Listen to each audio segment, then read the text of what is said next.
Welcome, everyone, to the National Convention Report 116th, held in late April in Wilmette. This is the year 2024. I'm Jim Fischer. I'm the delegate making the report. I'm going to begin with the unity prayer. Oh my God, unite the hearts of thy servants and reveal to them thy great purpose. May they follow thy commandments and abide in thy law. Help them, O God, in their endeavor, and grant them strength to serve thee.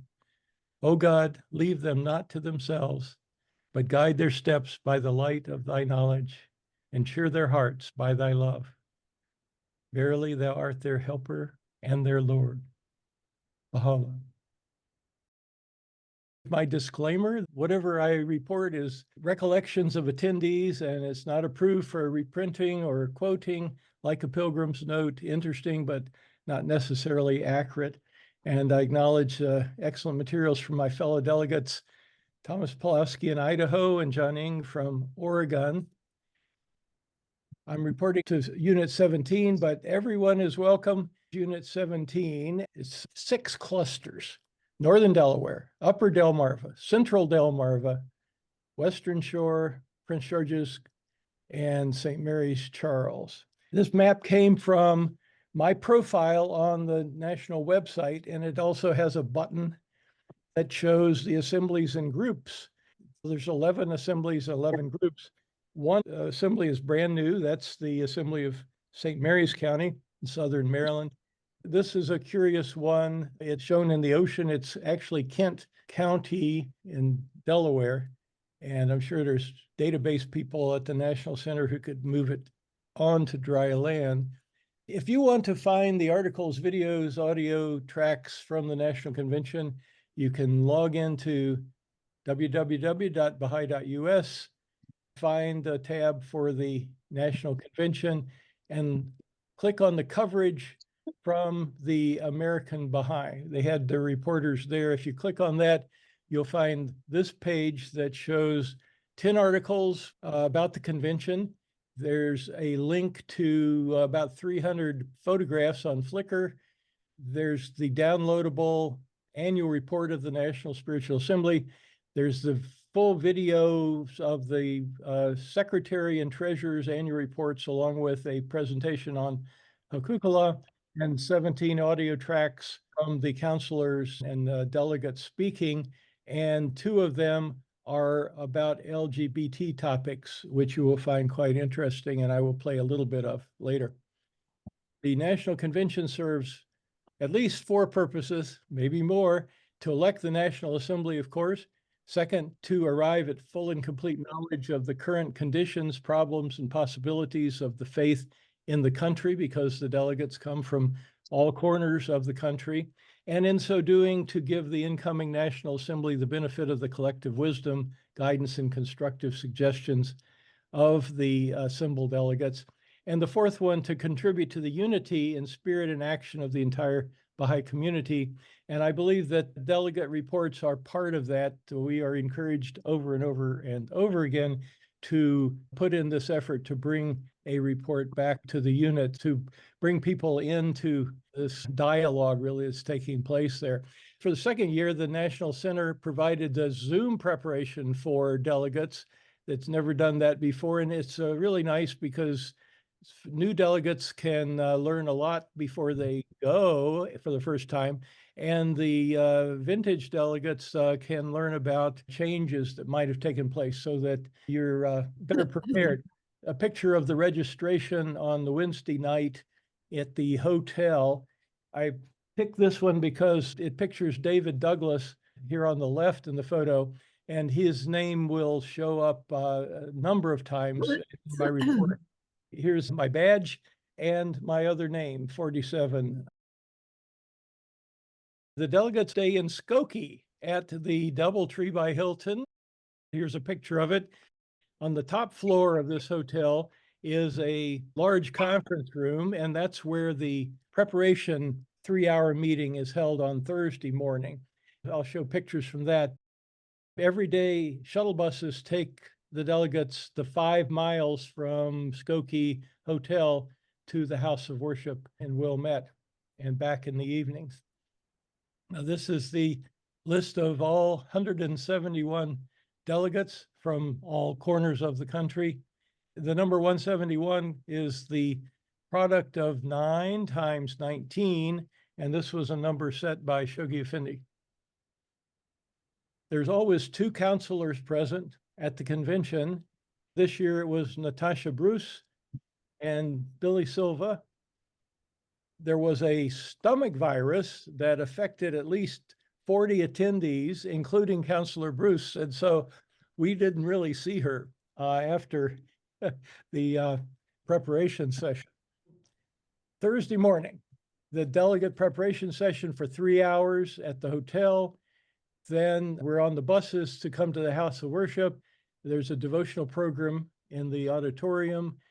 In the middle of the afternoon, the convention opens in Foundation Hall with the seating of the delegates, which is a roll call, the organization of the convention, election of officers, the reading of the Rizwan message, consultation on the Rizwan message, and that takes the rest of the day. So that's a typical 12-hour day. The delegate preparation session, we're guided by the counselors.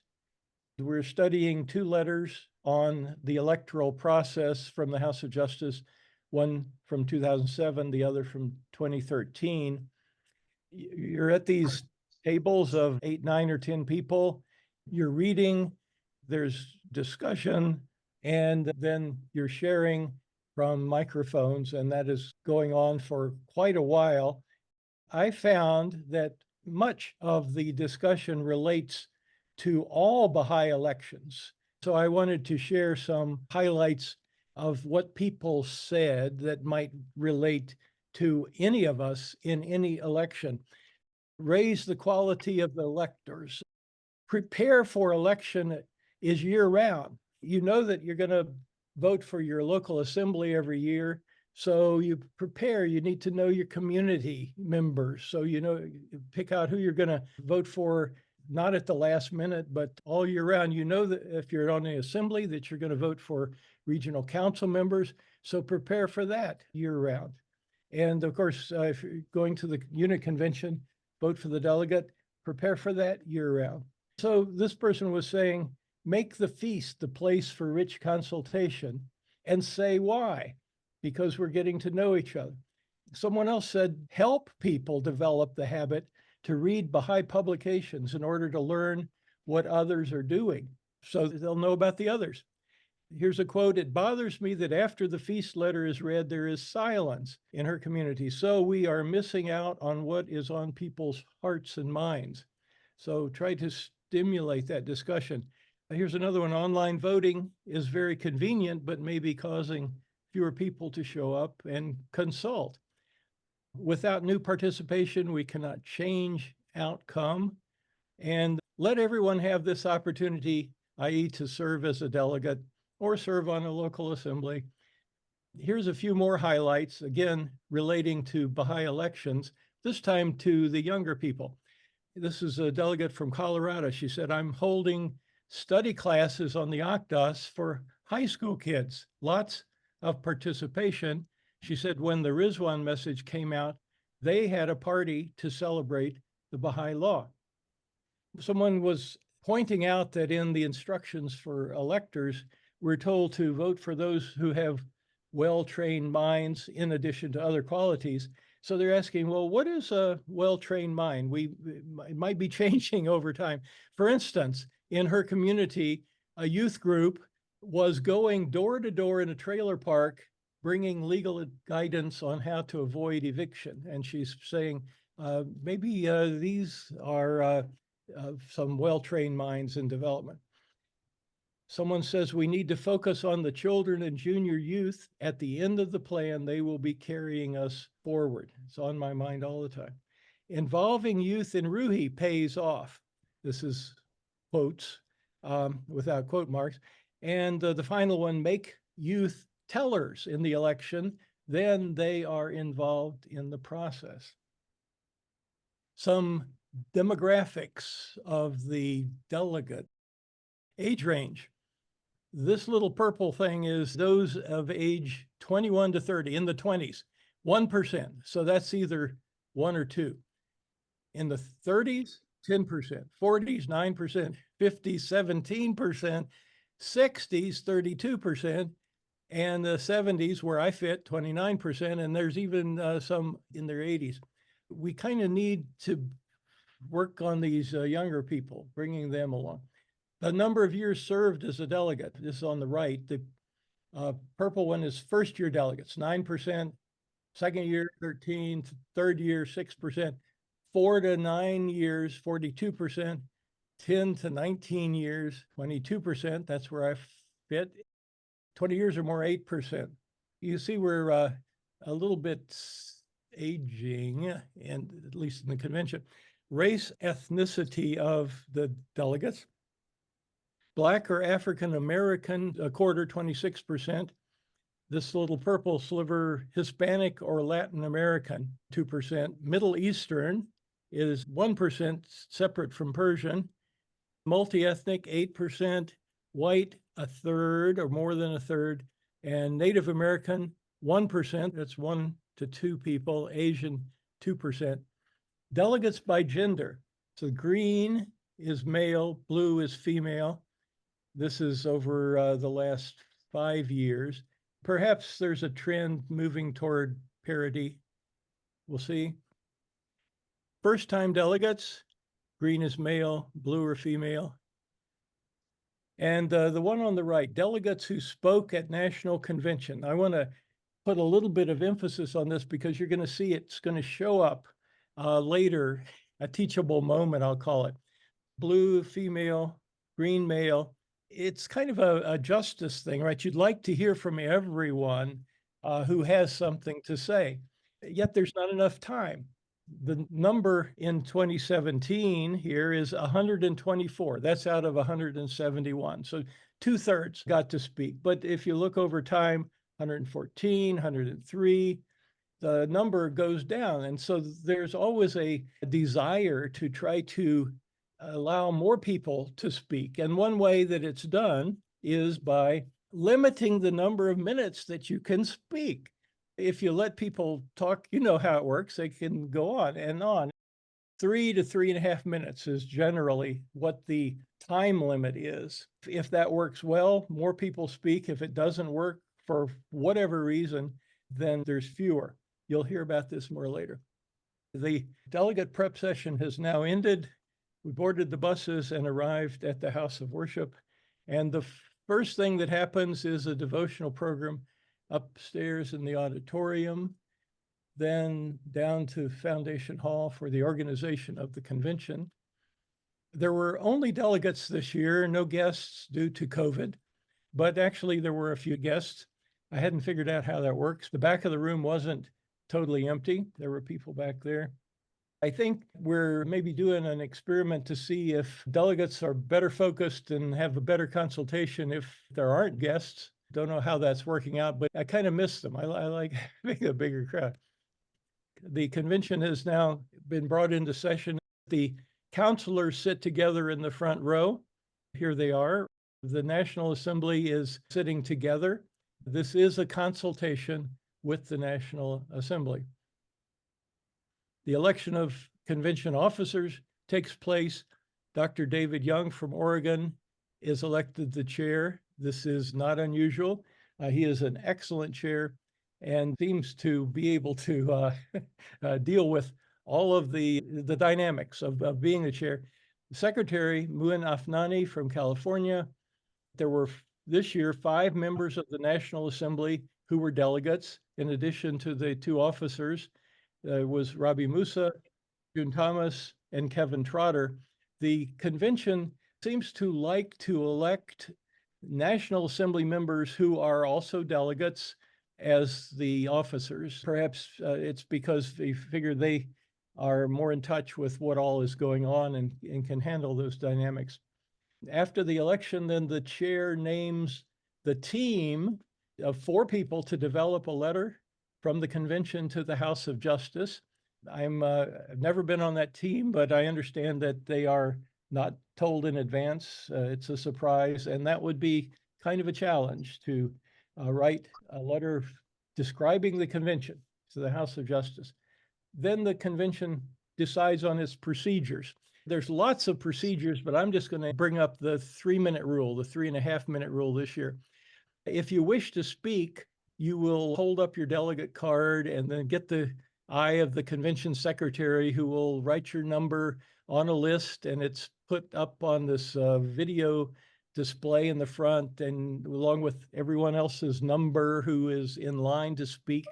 And you're told that when your number comes near the top, you should get out of your seat and go stand near a podium so that when it's your turn, we don't have to wait for you to walk up. And then when you are speaking, when you get to the 3 minutes, the bell will ring, first bell, to warn you that you only have 30 seconds left. And when you're at 3.5 minutes, the second bell will ring, and then you are supposed to sit down.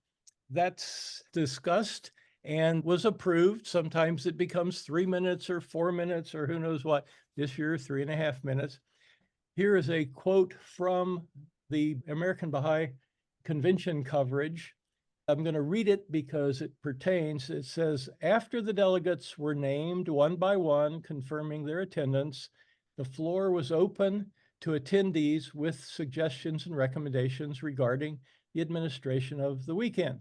Some delegates spoke to the prioritization of women's voices, while others encouraged LGBTQ plus and abortion rights to be a part of the conversation. Delegate Barbara Talley of Gaithersburg, Maryland, shared a recommendation for delegates expressing issues affecting marginalized communities being allowed additional time. She said, if you have to deal with something that is so heartfelt, especially this race issue, and you have the courage to come up here and share that they be given a few more minutes, unquote. The recommendation inspired a conversation amongst delegates who later agreed to allow the chairperson, that's Dr. Young, to use his discretion on a case-by-case basis to avoid over-proceduralizing. In other words, we trust Dr. Young to do the right thing at any particular moment, which is a pretty good investment. In the words of one delegate, throughout the broad suggestions and recommendations, there was an overarching sense of patience and love amongst the delegates to better understand one another and further Baha'u'llah's world-embracing vision. So that's the coverage. This will show up again later. The cornerstone is always present. When you come out of Foundation Hall, you see it. It used to be in its own room. Now it is in the hall. You can sit in chairs around it and have your lunch too. The National Archives has a special exhibit every year. You're on your own during breaks to go see it. If you've never been there, there is I'm sure it was viewed as a fairly large space in the same level as Foundation Hall, the basement of the House of Worship. It is now really totally full of items, and there's a couple of desks and these displays around the wall. And then there is a very small exhibit area. And in that exhibit area this year were displays of relics of Baha'u'llah that are held by our National Archives, relics of Abdu'l-Baha, relics of the Greatest Holy Leaf, and letters written on behalf of Shoghi Effendi, and displays of artifacts and works of art. That's all in this little display room. You've probably noted in the feast report from the treasurer plans for National Archives facility, and we heard in a very short message from the treasurer that the building that they were wanting to house this new archives facility in, that was owned by the publishing trust, has now been ruled out. The engineering studies shown that it's not big enough to put in the air conditioning, the air handling equipment that would be needed for this archives facility. And so it was announced that there's another place now that is already owned but is being considered. Now it's time for the reading of the Rizwan message from the House of Justice, followed by consultation. Someone points out that this is how we meet the House of Justice. It's not the in-person shaking hands with members, but it's studying of their messages and understanding of their thinking.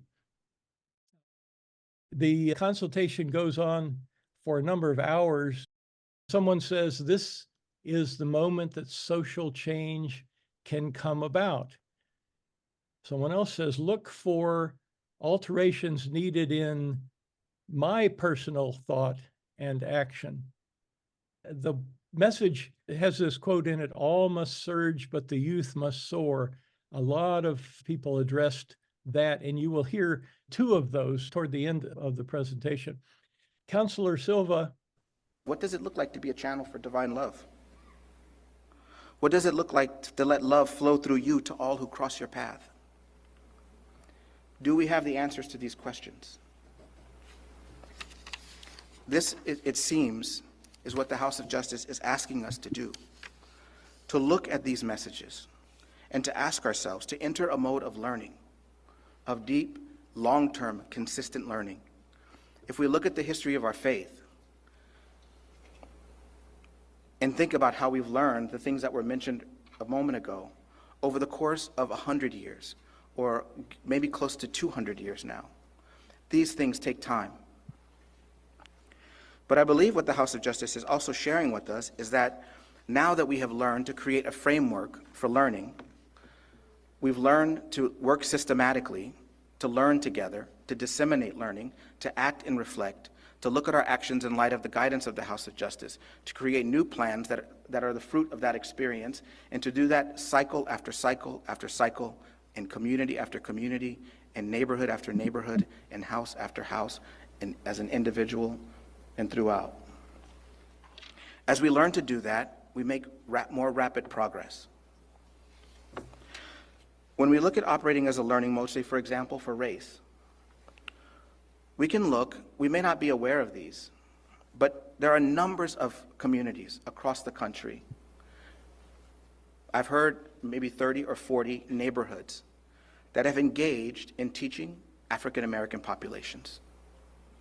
Don't know the exact details of the numbers. Hopefully we'll have them very soon. But it's likely that in more than 30 centers, there are groups of friends who are intentionally and with hearts filled with love offering Baha'u'llah's revelation to these populations. One of them is Flint, Michigan. Just today, someone sent a message, an article written by a Baha'i, coincidentally, that after 10 years of water crisis, the community of Flint is still fighting.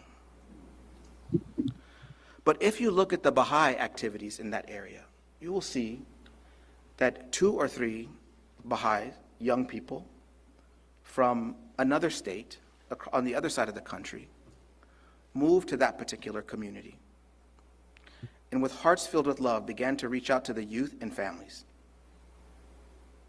And although at the time there were maybe 2 or 3 Baha'is, there are now many more, because many of those young people have now come into the faith, and some of their families have as well. The story of Flint, when you look at it from the perspective of the faith, is not the water crisis. In that region of the country, it is the brightest beacon of light and hope. In Michigan, in Ohio, in Indiana, the brightest light is the community of Flint, Michigan. The same can be said for Atlanta. I had an opportunity to visit a few weeks ago, or a month ago, a youth gathering with a delegation of friends from Wisconsin. I saw something fascinating as it relates to what they're learning about race. The friends in Atlanta have learned to take the Baha'i narrative and the Training Institute, and through a deep familiarity with the civil rights movement, have merged the two together, so that the youth who are moving through the Training Institute and learning about Baha'u'llah see themselves as not only carrying Baha'u'llah's message, but carrying forward the work of Dr. Martin Luther King, of all those who propelled the civil rights movement. They see it as one. They see themselves as being in the heart of social transformation. They don't see it as 2 separate things. It was a fascinating realization. 2 of the young people, uninvited, created a timeline that showed the history of the civil rights movement and the history of the faith during the time of the Guardian to the present. You can see in that the major plan of God and the minor plan of God. And in the eyes of those young people in Atlanta, those African-American youth, those two things are one. Now it's Friday, another 12-hour day, convening 9 a.m.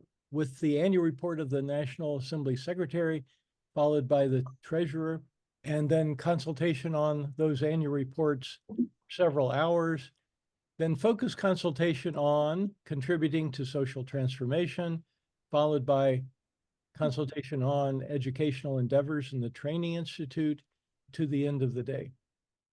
The Secretary's report from the National Spiritual Assembly. Through this, we gain insight into the thinking of the National Assembly. Mr. Bowers says up front that he assumes that we already read this, and this is the National Assembly's annual report, RISWAN 2024, 180-page document. You can download the PDF from the National Convention website, and therefore we know this, which is the cover letter for that annual report, starting on page 2 of the document. Since he doesn't even address it because he assumes we know it, I'm going to share the highlights of that with you because this is very important for seeing the path forward from the mind of the National Assembly. So they're saying, while the regional institutions take up their challenging roles as agents of the teaching work, the National Spiritual Assembly is shifting its focus from one of developing and delivering training to pursuing lines of action more in keeping with current realities.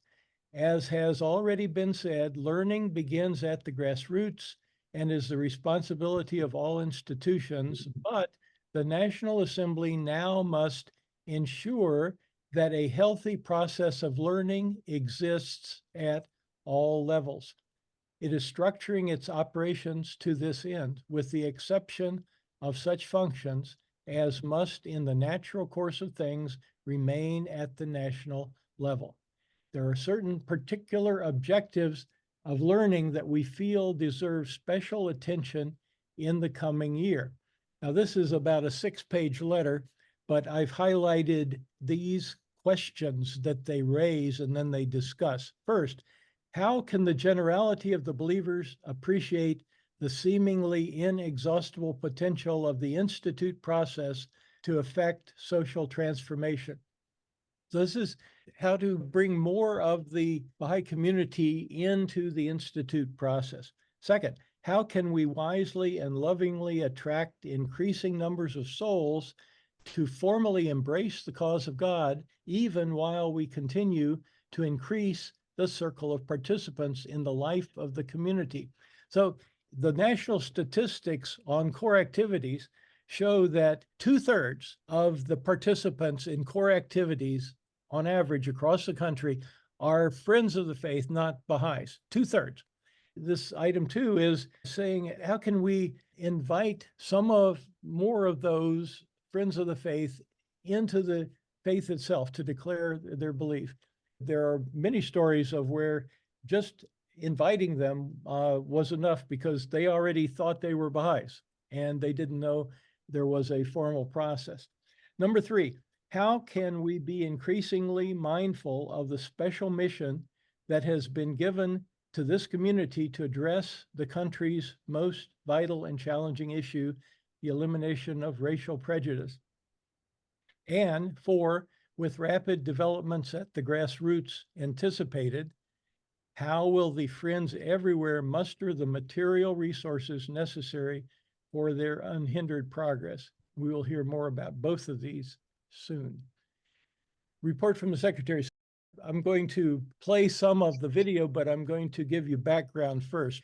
Mr. Bowers, in his hour-and-a-half presentation, refers to the November 28th, 2023 message from the House of Justice that describes the first century of the formative age. He points out that this is the first analysis on this scale authored by the House itself. And you say, well, what about Century of Light? And he said, that was commissioned. It was written by others, but this letter from last year was written by the House itself. And there's many references to this letter now in the convention report. We have always been a community of learners learning to apply the teachings. Like children, first we were given the building blocks of knowledge, we did our assigned homework, and we learned. Later, we learned how to learn. This is where we are now.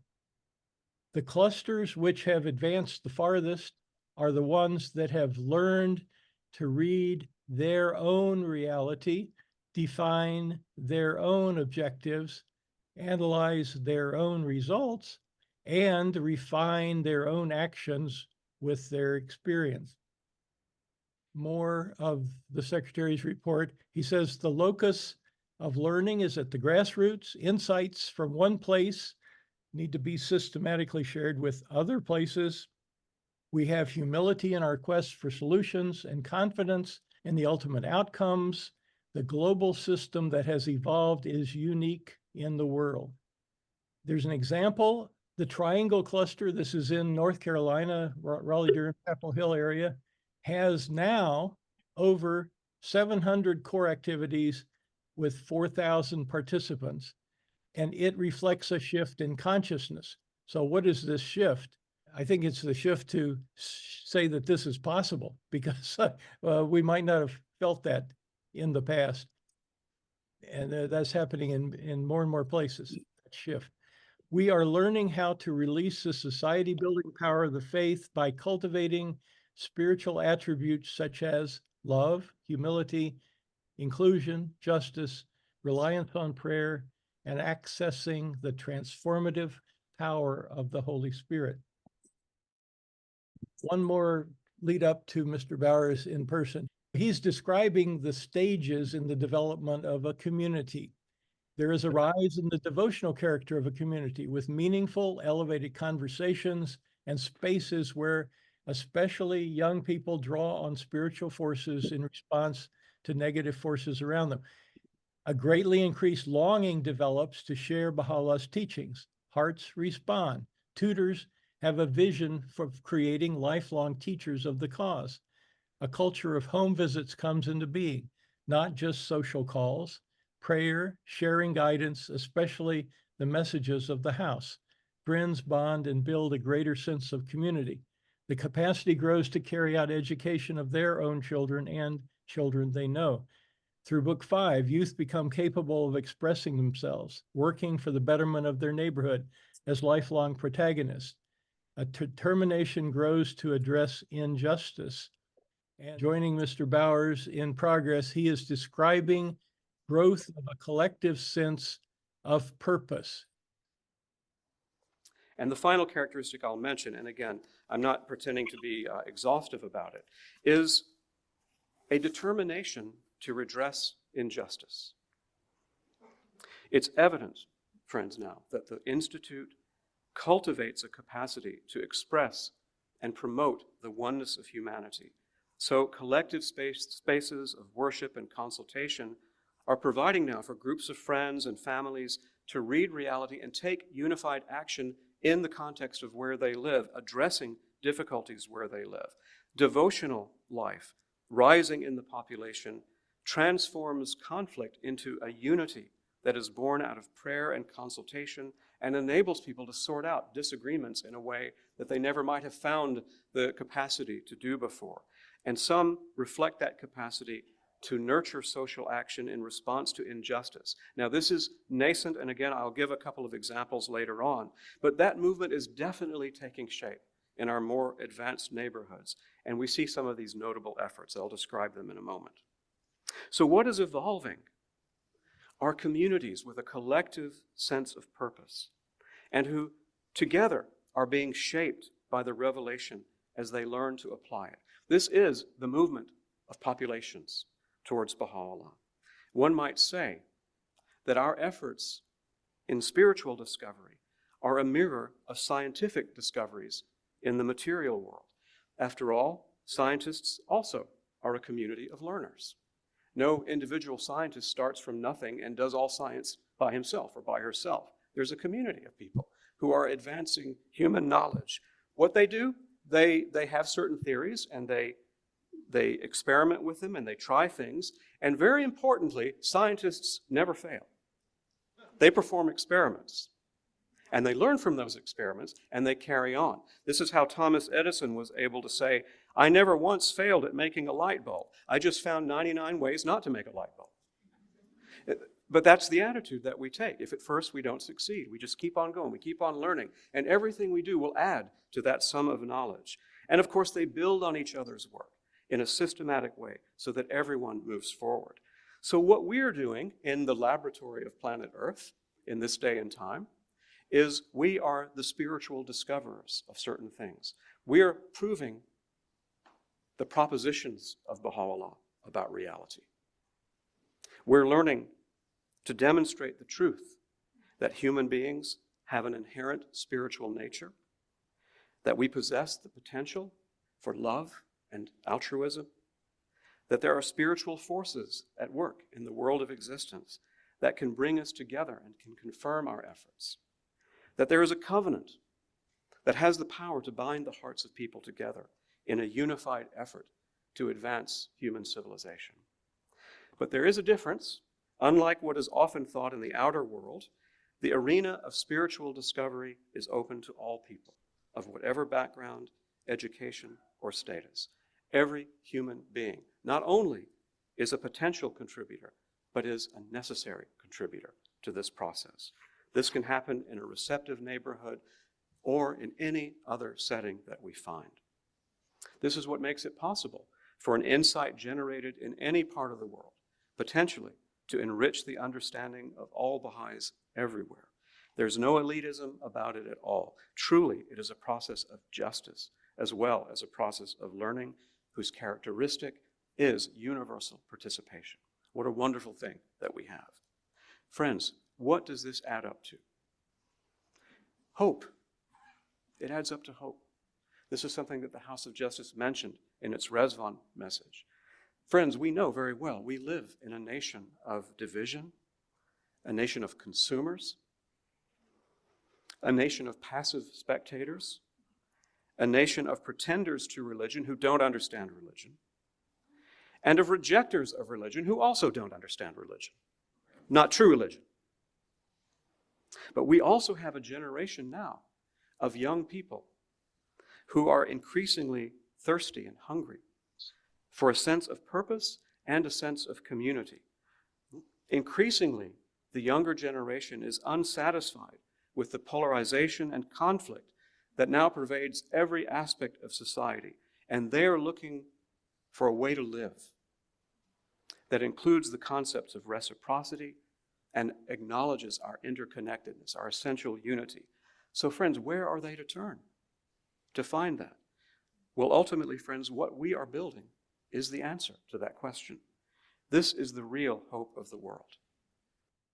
Now, Mr. Bowers is going to address growth, decentralization, and the learning process going on throughout the United States, and then the implications that has for the administration of the faith. The hope of the National Assembly is for the American Baha'i community to emerge in this epoch, in this generation, as the acknowledged leader on the issue of race in the United States. Surely this will be due to a great extent to the advances we make in engagement in the discourses of society and in social action.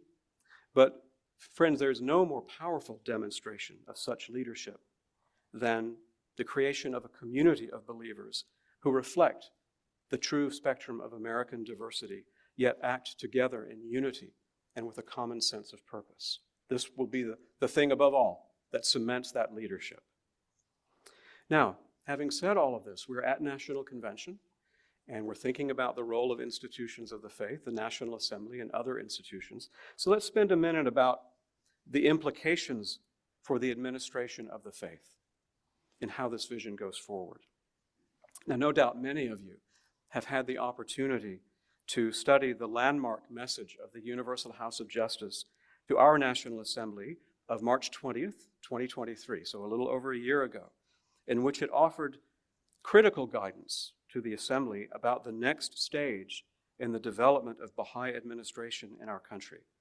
At the outset of the message, reference is made to the development of the National Assembly's operations some 5 decades ago in response to the growth of the community. Now, I'll spend just a moment on it. I don't want to be simplistic about it. But in the late 60s and early 70s, which is, approximately the 5 decades ago to which the House refers, there was an explosive level of growth in the United States. I was a participant in a study on this, and we found out that in 1969 to 1974, in a 5-year span, this community grew from about 16,000 to nearly 70,000 believers. 5 years. Many of us probably came in during that time, or we know people who did. And it was the bulk of our community. The average age of a new believer back then was 19. The average age of the community moved down to 21 because of so many new people who had come in, which had been an aging community up until that time. But then this phenomenon took hold. But what happened for the National Assembly? Suddenly, we were operating on a completely different scale than anything we had had before. We could no longer rely on volunteer task forces and so on and so forth, and just the small amounts of administration that were required. In this vast country, it was the National Assembly's responsibility to train more than 1,000 assemblies, tens of thousands of new believers, deal with all the problems and things. And because it was the National Assembly, because there were no intermediary institutions at that time. No regional councils, no regional institutes, anything of the sort. So what happened was, all of this fell on the shoulders of the National Assembly, and that's how it worked for quite a number of years. But then, in the 1990s, the House of Justice introduced a couple of extremely important innovations. One, of course, as we all know, the institute process was globalized in 1996 with all of the concepts that entails in terms of the growth and administration of the faith. And of course, the establishment of regional Baha'i councils and regional institutes. Now, this provided national assemblies around the world, including ours, with a new way of fostering the growth of the community. And essentially, we spent the last epoch learning the implications of that as our councils and our institutes gradually matured. And what this also meant was that as they grew and matured, the National Assembly was challenged with the question of, well, how does it shift the manner of its work? How does it think in terms of the things that now should be decentralized, the things that should remain centralized but may be changed, and the things that don't need to happen anymore, right? So these are the questions that we've been facing. But part of the spirit underlying all of this is that a chief concern now of the National Spiritual Assembly is to ensure the health of the learning process throughout the nation, building the capacity at the regional levels and below to engage in this robust process of learning that has to happen. So to do that, it has established certain mechanisms for itself. Among them, there used to be a National Teaching Committee once upon a time that operated for 90 or 100 years, and it was suspended in 2007. And the idea was, well, we have this National Teaching Committee and it's been doing certain work, but let's give the councils and the institutes a little time, a little space. And we'll come back to this question of, well, what do we do to ensure a learning process once they've matured a little bit, and we can then we'd be able to describe better what it is we really want in a function like the National Teaching Committee. So we came back in 2013 and established what we call now the Learning Desk. And its function really is to help the National Assembly read the reality of the entire country in terms of the progress of the plan, and working with the Assembly, but also very closely with the counselors to help to identify trends that are emerging, challenges that are emerging, insights that are emerging, and then helping us to disseminate and share those insights around the country. Similarly, we established a social action desk, but with a focus just on the realm of social action, helping us to understand the entire landscape in the country of the various social action initiatives that the Friends are involved in, describing them, and then figuring out how we facilitate their ongoing growth and development. Recently, we established 2 more desks a couple of years ago, and these were very consciously patterned after the work of the Office for the Development of Administrative Systems, or ODAS, at the Baha'i World Center. Now, the function of ODAS is to foster the development of national spiritual assemblies around the world, helping them to think about the processes that they have in place for financial systems and administration and flow of information and guidance and the work of their secretariats and so on. So we actually wrote to the Universal House of Justice asking, well, if you have ODAS for NSAs, could we have something like ODAS for regional councils and regional institutes? And the House graciously responded, and we established these 2 desks. One is the Desk for Development of Administrative Systems, which works with the councils. The other, the Desk for Development of Properties, which also works with the councils. Now, properties meaning more particularly things like institute facilities, for example. And there's a whole set of skills and capacities involved there with the ability to identify a need, assess and maintain and purchase and acquire or lease and all of these kinds of things that you can imagine. So we have now learning processes with the regional councils on these issues. And as our capacity continues to grow at the regional level, we already begin to see councils taking more responsibility for other things that are mentioned in the letter of the Universal House of Justice, such as local spiritual assembly development and human resources, and so on. And we're already well underway decentralizing the seasonal and permanent schools around the country. Now, one final desk I'll mention. Last year, we announced the decision to create a race unity desk, the purpose of which would be to advance learning around this most vital and challenging issue. And that desk is now beginning its work. And similar to the other desks, its task is to learn what the Friends are doing everywhere to advance this work, to glean insights from that, and to create spaces and documents to share those insights around the country. So the idea for the Race Unity Desk is precisely the same for all of the other endeavors associated with the plan. Not just more activities, but we want to advance our collective learning around the most vital and challenging issue. We know of hundreds of initiatives. You see this survey that goes out a couple of times a year. Hundreds of initiatives of many different kinds in the realms of social action, training, and discourse, where the Friends are seeking to apply Baha'i principles to the problem of racial injustice and to promote harmony and understanding among the peoples of the country. So we need to describe them and understand the impact that they're having. But another important point that's worth noting here is that not everything related to race unity carries the label of race unity as an activity. And one of the best examples of that is the Junior Youth Spiritual Empowerment Program. It doesn't say it's a race unity program, but imagine tens of thousands of young people of every description whose sense of identity, whose sense of moral purpose, whose sense of possibility and potential are shaped and impacted by the teachings of the Baha'i faith. Imagine generations of such young people coming to maturity and living lives devoted to the oneness of humanity, who have a voice, who have a sense of agency as a result of their experience in creating better communities all over the country. This is as much a contribution as anything that can be imagined to the issue of racial justice in this country.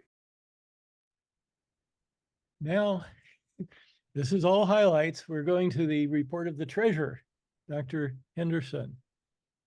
He will first address collaborations between the counselors and the National Assembly, including working groups. We're going to learn about them, building the capacity to love across the country, and developing agility. Good morning, friends. Friends, I wanted to begin by reflecting for a moment on some of the comments made by our dear Continental counselors last night. And I wanted to specifically look at this interplay of building capacity to love that can embrace an entire nation in a condition of decline and turbulence. And it occurred to me that at the beginning of the pandemic, the Universal House of Justice wrote all national spiritual assemblies. And they said that there was an acceleration in the decline of the existing order. They noted that a catastrophic global health crisis was propelling that decline. But they also cited growing political conflict and social isolation and persistent economic uncertainty. But then they said to us that this hiatus created by this catastrophic health crisis should not be a cause for us to pause and be patient. Instead, they said that it should be a challenge and a call to action. And they noted that as the world situation declines and becomes more complicated, we need to rise up and render meaningful service to humanity. They said that our job was to intensify our pursuit of the plan and to raise growing numbers of souls who can aid spiritually and materially the growth of a community. In short, they said that the promotion of the plan implies building a capacity to walk the path of service in every time and every season, including periods of acute peril, such as now. Now, the Universal House of Justice also instructed all the national spiritual assemblies. And in fact, they talked to local assemblies and cluster organizations and regional councils and national spiritual assemblies, and they emphasized the paramount importance of developing intimate bonds of love, trust, and collaboration with the continental counselors. And they said that the reason for this was that we would need to develop tremendous agility to cope with the challenges of a dynamically changing environment. And so the constant exchange of communication and insight, the constant harvesting and application of learnings, the constant strategizing about how to deal and respond to various conditions that may have been unforeseen, would require a level of intimacy, a level of collaboration, a level of communication that would have to continually grow and grow. And I want to say to you, by way of an expression of love and admiration for all of the continental counselors, that our National Spiritual Assembly has several working groups that we enjoy with members of the Continental Board. The working group on the spiritual health of the community, including a focus on many of the questions that you yourself have highlighted as priority questions of sexual identity and depression and mental health and so on. There is a working group of members of the National Assembly and counselors who look specifically at that issue. There is a working group of members of the National Spiritual Assembly and the counselors that look at issues of race. There is a working group that looks at the administrative and financial development of the American Baha'i community. All these are evolving structures that are consistent with the developing needs of the American Baha'i community, because we're reaching a point of complexity and scale in which we need new approaches that are more integrated, that are more loving, and that are founded on the spiritual foundation and principles of our faith. Next, Dr. Henderson will address the challenges we face in our mission of society building And he will address the spiritual foundation of our confidence. When he begins, he is speaking about the November 28th, 2023 letter from the House of Justice. The Universal House of Justice talks to us about what happened in that 100-year period from the time of the ascension of the Master through the next 100 years. And you know, it's interesting because that is a classic example of the interplay of crisis and victory. Because during that 100 years, everything bad that could happen to humanity happened. Global economic depression, world war, regional war, impoverishing of populations and the like. But at the very same time, there was the birth of the foundation of the New World Order of Baha'u'llah, what the Universal House of Justice has referred to as the Ark of Salvation. And we saw over and over again that the humble beginnings of these processes of change always blossomed fully and completely. And the victories that were promised by our writings, promised by Baha'u'llah, were secured. We saw not only the establishment of the spiritual center of our faith, but we saw the development of the administrative center of our faith and a capacity to collect, evaluate, and analyze information from all over the Baha'i world, and then to apply that information to the spiritual guidance that we receive so gratefully from the Universal House of Justice. And we saw that even though a short 100 years ago, a blink of time in the course of human history, even though 100 years ago, when Abdu'l-Baha died, I believe that there were only 12 local spiritual assemblies in existence. And now you see the Baha'i International Convention of just 1 year ago, and over 176 national spiritual assemblies were there. And more importantly, they had a galvanized understanding of the framework for action. When you heard the delegates from those 176 national spiritual assemblies arise and spend their 3 minutes, and by the way, if you think we're rough, at the Baha'i International Convention, when your 3 minutes is up, you disappear. Before that, your face is on one of these screens. And after that, where did he go? I don't know. Was he kidnapped? We have no idea.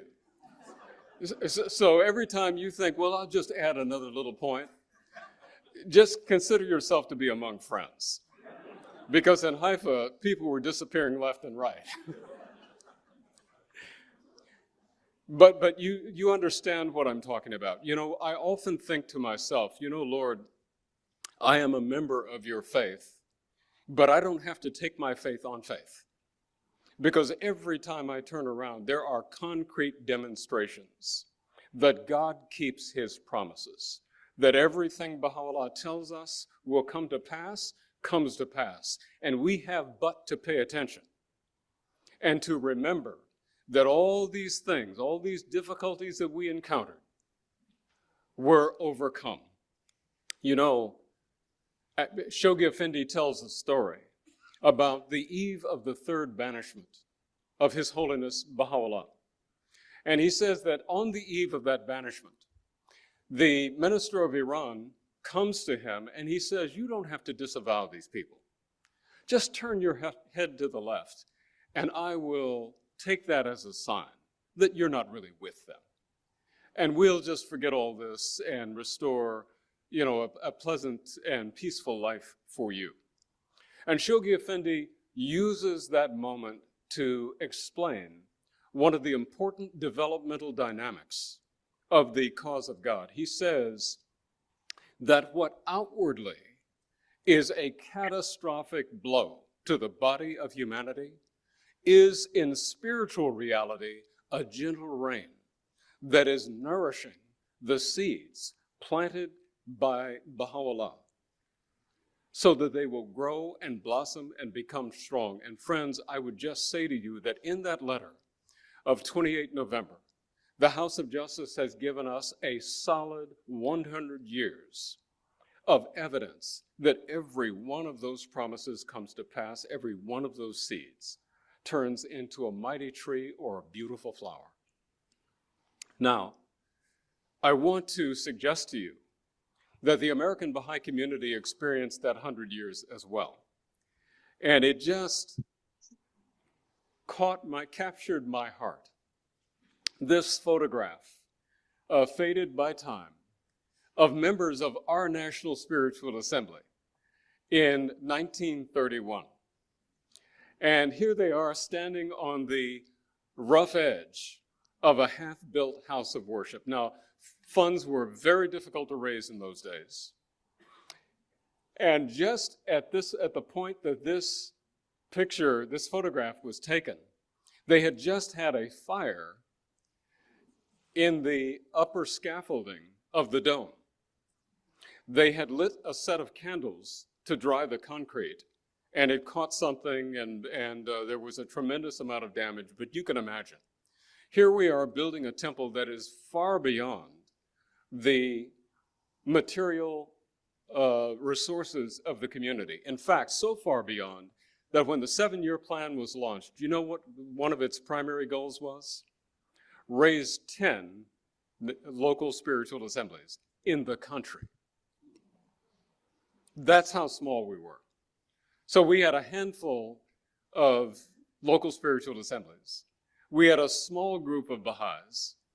This temple is being built sandwiched between 2 world wars and a global economic depression. And in the middle of the project, the dome catches on fire.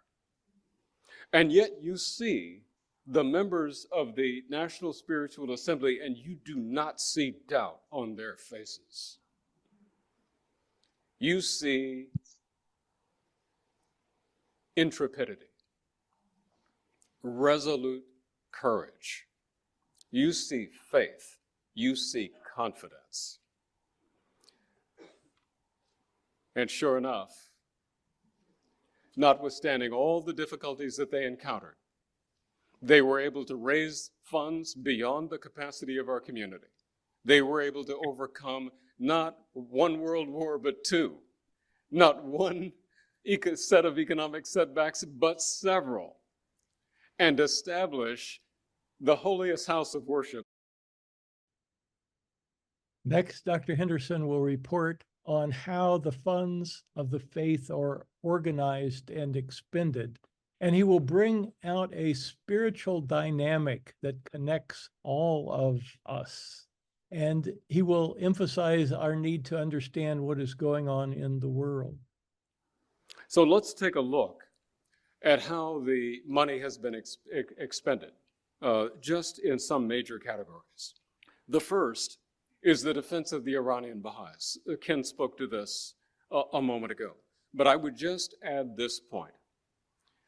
Shoghi Effendi in 1938 wrote a letter to the Iranian Baha'i community during a period of renewed and intense persecutions. And he was trying to comfort their hearts and say to them that their sacrifices were not in vain, that their sacrifices were giving rise to the growth and development of the faith on a global scale. And one of the things he said to them was that it was the shedding of the sacred blood of the martyrs that built this house of worship, that their spiritual sacrifices were the foundation of the firmness of in the covenant of the American Baha'is and Baha'is in Europe, and that ultimately their sacrifices would be rewarded with the unity and the peace of all humankind. And so when Ken talked about one of his greatest joys and privileges was to be involved in the defense of the Iranian Baha'is, that is a spirit we all share and an opportunity that we are grateful to have to serve. We also wanted to mention that this expense is going to get larger. Right now it hovers around $3.5 million or so. We don't have the final numbers, but it should come in somewhere around $3.5 million. But you can imagine that in the course of time and with the evolution of circumstances, the needs we will be called upon to serve are going to grow. I also wanted to mention that, writ large, the greatest amount of funds contributed to the Baha'i National Fund are put to the service of teaching and education in one way or another. And that all of our activities, and the regional councils, in the clusters, and with other teaching activities, are the primary expense of the Baha'i National Fund. You'll see that the total expense for last year was about $20.9 million, about $21 million. But we should exceed that this year.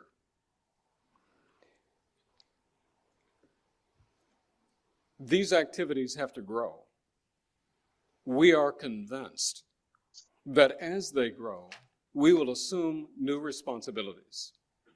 Now, it has been mentioned that because many of the neighborhoods that we are involved in are not neighborhoods of affluence, that we will inherit some material and financial responsibilities as we help them gain their footing in the service of the faith. But I want to mention to you another part of the spiritual dynamic of growth. And that other part is that the spiritual power released by their heartfelt commitment to the growth of the faith cannot be quantified or measured in material terms. If we go back to the period that Ken referred to, where the faith went from about 15,000 people to about 74,000 people in a 5-year period, it is true that the entry by troops began in Adams Run, South Carolina, one of the poorest places in the United States. They don't have a post office, they don't have a mailbox, the streets don't have names, and most of the streets, do they have a post office now? Finally. And many of the streets were unpaved. But let me tell you what else happened. People came in South Carolina, and Massachusetts tripled. People came in South Carolina, and Montana doubled. There's a spiritual dynamic here that has no relationship to material capacity. And so what we have to do is trust that Baha'u'llah knows exactly what he's doing. What did Shoghi Effendi say? God uses the mighty and the lowly as pawns in his world-shaping game. That's exactly what's happening here. So we've got to trust our speed, double down in the neighborhoods, and create all of the love and unity and understanding and commitment to the service of humanity and entry into the faith that we can, knowing that it will release a spiritual energy that will uplift the entire community.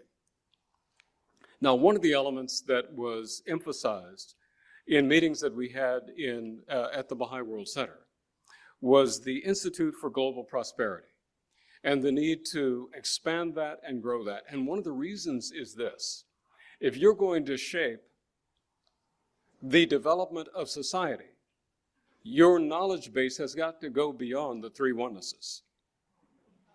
You've got to read books. You've got to understand what's going on in the world. I will tell you that every time the National Spiritual Assembly has a visit from one of the members of the Universal House of Justice, they talk about how many more books we should be reading. And they give examples of the books that they're reading. And they talk about our reading 1 or 2 hours a day in addition to the work we do and the administration of the faith and so on, so that we will understand what's going on in the world. You recall in Gems of Mysteries when Baha'u'llah said that we must be urgently concerned with the exigencies and requirements of our time. Well, you can't be urgently concerned with something that you don't understand.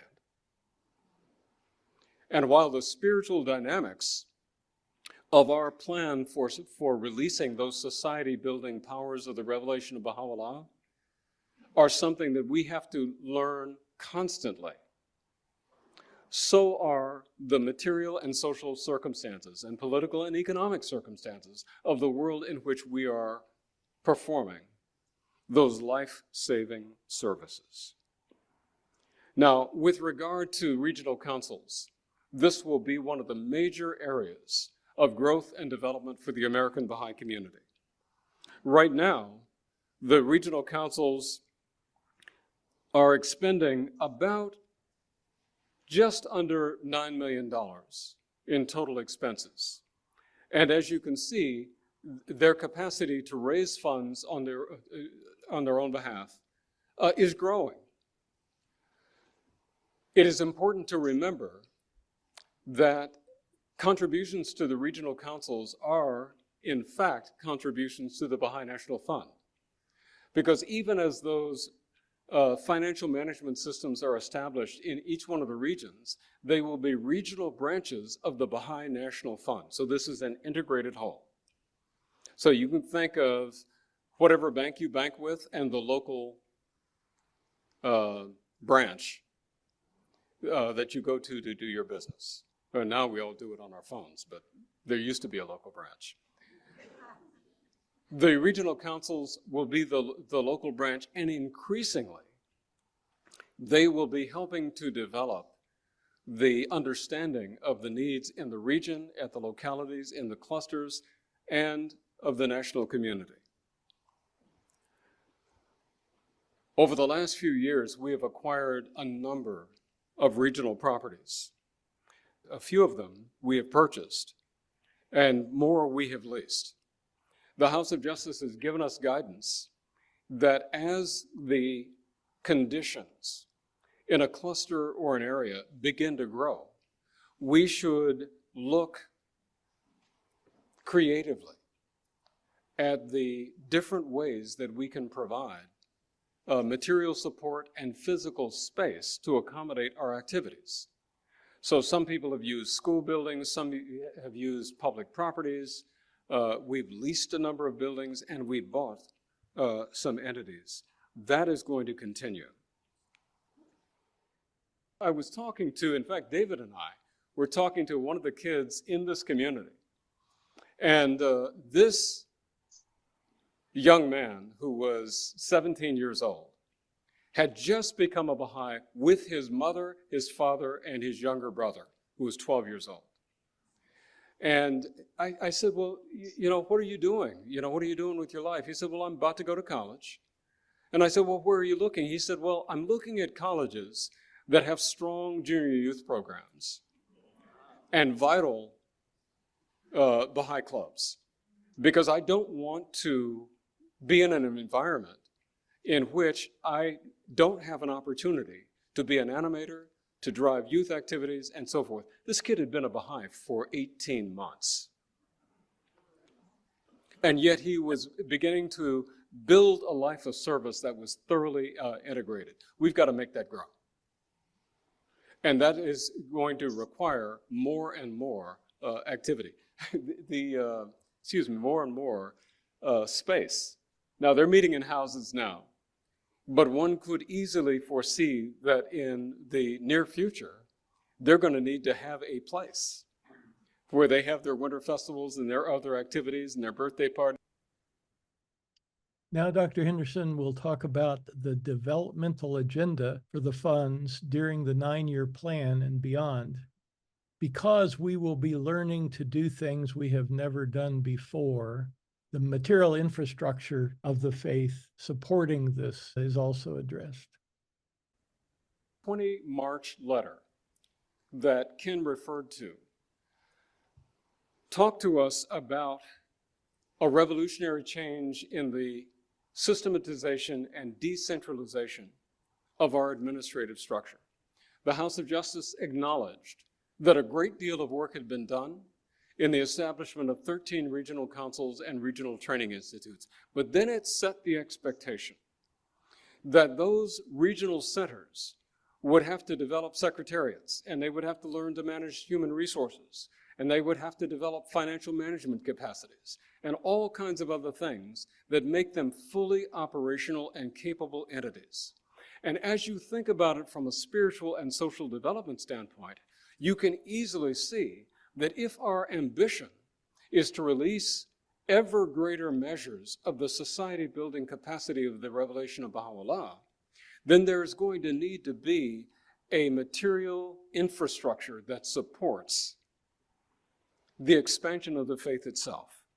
So here you can see just a snapshot of the evolution of change in the last 20 years. And it's We'll get back to Dr. Henderson, but I want to explain this chart, and I've put red boxes around some of the numbers to help. On the left-hand side, you see the line items. He's talking about the BNO operation, Baha'i National Organization operation. And the numbers here are in staff members, staff years, work years. So Baha'i National Organization operations 20 years ago, 2004, the number was 224 staff, full-time staff. 20 years later, now 2024, the number is 183 staff, which is a decrease of 41. At the same time, the regional Baha'i councils in the fourth line here and regional training institutes 20 years ago, the full-time staff was 20. Now it's 94, an increase of 74 full-time staff. In addition, House of Justice initiatives went from 0 to 21, and targeted media went from 0 to 8. In total, the staff has increased by 62 over a 20-year period. That shift is likely to continue, particularly as the work expands. Now, that's going to mean a shift in the direction of our resources and a shift in the scale of our resources.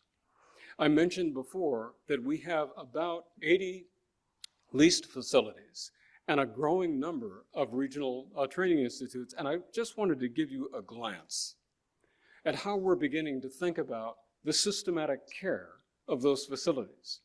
Because if we were to encounter a fiscal crisis, it would be properties that drove us there. And so one of the things we did was we asked the National Properties Task Force, we asked the Baha'i Center Assistance Group, and we asked the Regional Properties Desk to begin to look at all the things we would need to do in order to take systematic care of the properties in our charge. And so this is just a way of thinking about our learning agenda for developing the skills and the understandings and the disciplines and the material capacity to take care of the structures that support our activities. Friends, this is consistent with the overall charge that the House of Justice has given the National Spiritual Assembly. And I just want to mention these things in conclusion. The first is that the House of Justice has set out for the National Assembly a process and a vision. They say that we must make a careful assessment of all of our existing activities and in consultation with the counselors begin to think through stages of the development of the evolution of the national administration and the regional administration and the local administration. You know that the 9-year plan requires that the local spiritual assemblies be thought of as nascent houses of justice. You know that the ultimate ambition for them is to become sources of wise counsel to their city governments and leaders. And you know that the regional Baha'i councils are responsible for establishing strong local spiritual assemblies and helping them to build strong local funds. Well, this is the final segment for Dr. Henderson on the same topic. Now, we did a study just to look at what the House of Justice has asked us to do and what it might require by way of material support. And when we looked at the arc of the 9-year plan, and we added up all the things that were in the document describing the plan, we estimated that the expenses by the end of the plan would need to be somewhere around $80 million. That is not a lot of money in world terms, but it is a significant increase in the expenses that we currently distribute.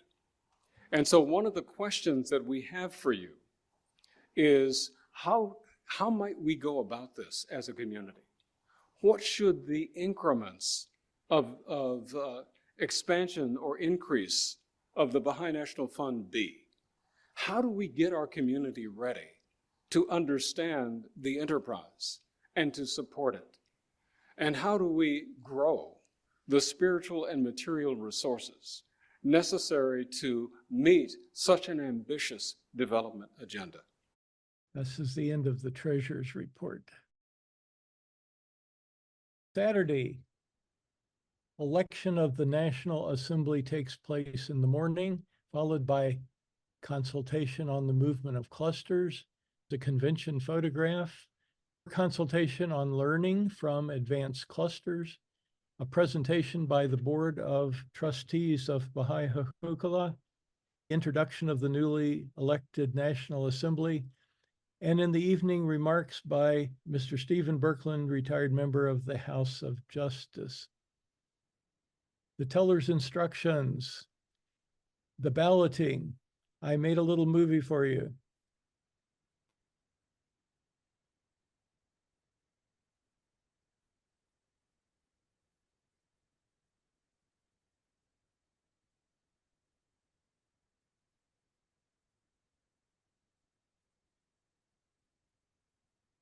I hope you can look at your screen.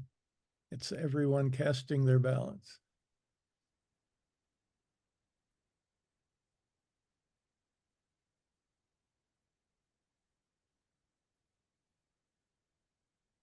At least those in person, 161 in person.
And that's it. And the tellers take the box away to count. The teachable moment. This is a set of 4 slides, but I've been introducing this topic from the beginning. You'll see how. So on Thursday, the first day, David Douglas from Michigan, I showed you him in the registration photograph, spoke on possibilities for marked social change. He discussed shared hopes and concerns and need for self-education among whites. He reported that a group he was a member of responded to the shooting death of an African immigrant in Grand Rapids, Michigan. Doing so, he became very emotional. He had a trigger as he recalled this incident and other incidents, and at times he couldn't continue. The bell rang, time ran out. The bell rang again. He sat down. The next delegate came up. It felt like we needed to stop consultation and take this in, but we didn't pause. Now, Saturday, so that was 2 days later. So this becomes like a topic that comes and goes. But on Saturday, Barbara Talley spoke. She said, "We have to be heard, believed, repaired. If we are the light of the Spirit and we reflect the light that is before us, You want us to share, we have to trust you. We love this faith. If you want to reach people like us, trust, but you have to hear our hearts. Respond with some caring. One by one, many people joined her at the podium. Those who didn't rose to their feet. It was an extended emotional moment. At some point, the Black national anthem was sung. The top is a photograph from that time. I'm going to first read the excerpt from the American Baha'i coverage on this topic. It says, in a consultative session immediately after the voting, the delegates suspended the planned agenda, recognizing that racial trauma had amplified the tension when a delegate cut his thoughts short due to an application of consultative procedure, i.e. the 3.5-minute rule. Delegates reflected from the heart to work toward healing within the room.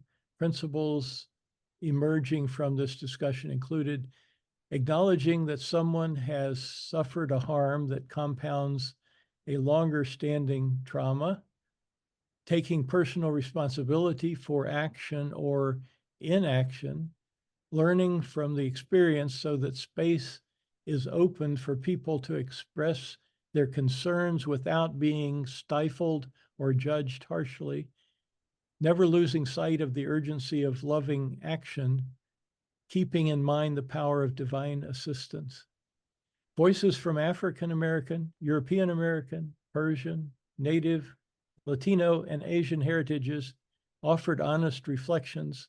Their thoughts strengthened the awareness that many Baha'i communities will have to navigate similar reckonings with love and a spirit of oneness. I think this last sentence is really why I've tried to present this in its entirety here. The awareness that many Baha'i communities will have to navigate similar reckonings with love and a spirit of oneness. These are my notes from the same period of time. A motion was made to reflect on yesterday's reaction or lack thereof to David Douglas's emotional trigger. This is a learning moment to take home, bringing our full self to the consultation, trying to figure out what can I do? How can I help? How do I show support? Because we have to stand up for each other. Someone said, I have my own trauma and my response is to freeze. How do we lean in, find out what people need? Providing aid and comfort to the wounded. What if my mom or child is hurting? Because if your family member is injured, you don't wait for next week to deal with it. Friends may need to talk about what happened, but are told this isn't the venue. So what is the venue? Isn't it wonderful that we have some wounded to work on? Someone said. This is happening all over. Someone breaks down and are told this isn't the venue. Point of view of a Mexican Indian speaking. We all are being guided by the Holy Spirit. Someone mentions Copper to Gold, which is a program of education, is white-centered. A white person says, do no harm. David Douglas comes forward and he says, it's not about me. Let's see the collective experience of the Black community. We want to change the conditions so the pain isn't there. Someone says, solution requires self-cleansing. We can't think we are exempt. It can't be on the back burner. It has to be on our mind every day and on the mind of our community. There also has to be the self-education so we can engage in public discourse so that we can help the public understand what the faith brings. The faith advances through the dialectic of crisis and victory. Along the way, we gave each other permission to call for a timeout. I feel like this was one of the things that I can see happening in other places. Give each other permission to say, let's have a pause, let's have a prayer, let's have time, let's have a talk. Right after lunch, the chair recognizes Dr. Henderson to speak on this topic on behalf of the National Assembly. And Dr. Henderson looks like this, and I'm sitting in my chair. I'm upset because I've learned really a lot about how my brown and black brothers and sisters are traumatized, constantly re-traumatized. And Dr. Henderson is looking upbeat. And then it occurred to me that that's the reason, is because there's a sense that the whites present are getting it in a way that maybe they hadn't before in many cases. So Dr. Henderson speaks on behalf of the National Assembly. Friends, the National Spiritual Assembly was thrilled with the consultation that we had this morning and wanted to offer a few thoughts. Over the years, there have been moments in this foundation hall that were turning point moments. There were moments that changed the way we understood our mission, and moments that opened our hearts in special ways. After those moments, we were never the same. Our capacity to advance the mission of Baha'u'llah, to build that ark of salvation, was expanded, and we ourselves found that we saw our mission, we saw our challenges, and we saw our capacities fundamentally differently than we had before. One such moment was the period of entry by troops, when the American Baha'i community went from 16,000 members to 74,000 members in 5 years. And there was a social revolution, a spiritual revolution, and a fundamental change in our understanding of who we are and how we proceed. And another such moment, and I think many of us were here for this, was the moment that we signed the scroll petitioning the Universal House of Justice for the universal application of the law of hukuk. And that the spirit of unity, the spirit of upliftment, was so penetrating that we were not the same after that weekend as we were before we went into that weekend. A third such moment were the moments we had this morning, when we found a vocabulary of the heart to talk about at once the personal experiences of challenge and trauma that visit Black people and so many others in our nation and around the world. And at the same time, we found new insight to our mission to build that ark of salvation.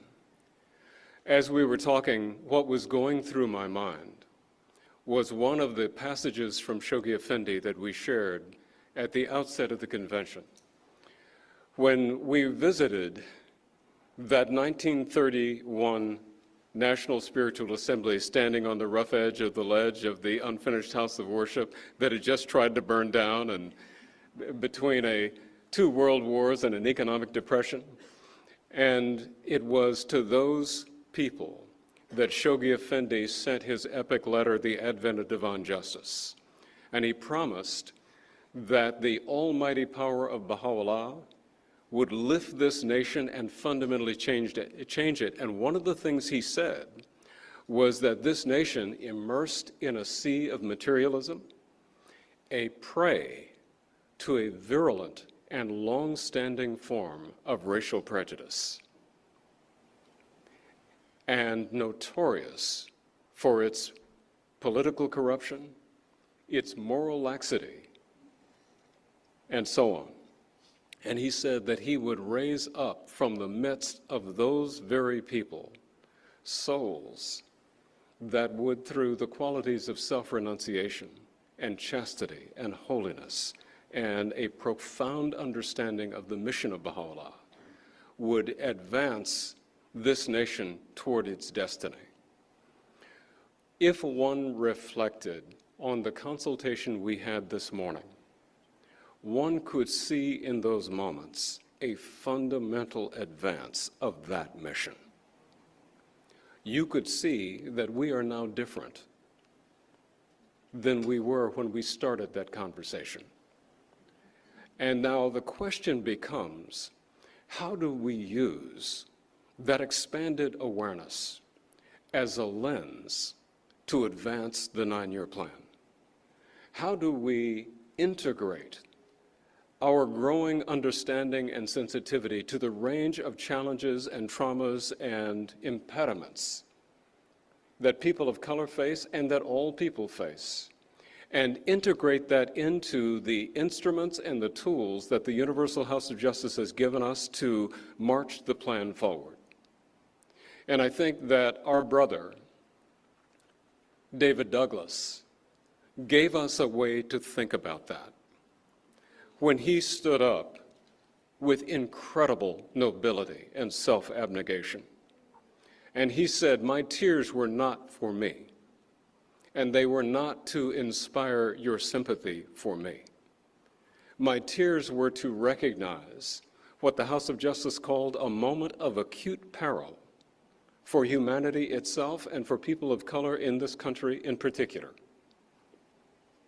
And to ask ourselves how we use our understandings and our sensitivities as a lens to drive our teaching work, to drive the development of the Institute process, to drive a new sensitivity and understanding among children and youth, among adults and families, and in our communities. And I'm sure all of you were asking yourself, how do we take this understanding and how do we take these sensitivities back to our communities and inspire them to have the same kinds of conversations that end up in the same place, as David pointed us to at the end of this morning.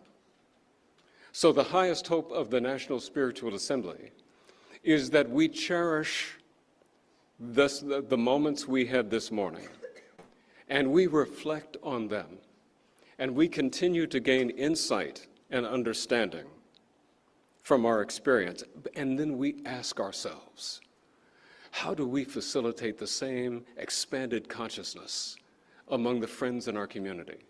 How do we reach out in the spirit of partnership to further the Institute process, to further our learning and growth, to further the decentralization of our institutions? Because all the things that we have to do are mechanisms to facilitate and support the very same change in our nation as a whole as we experienced this morning.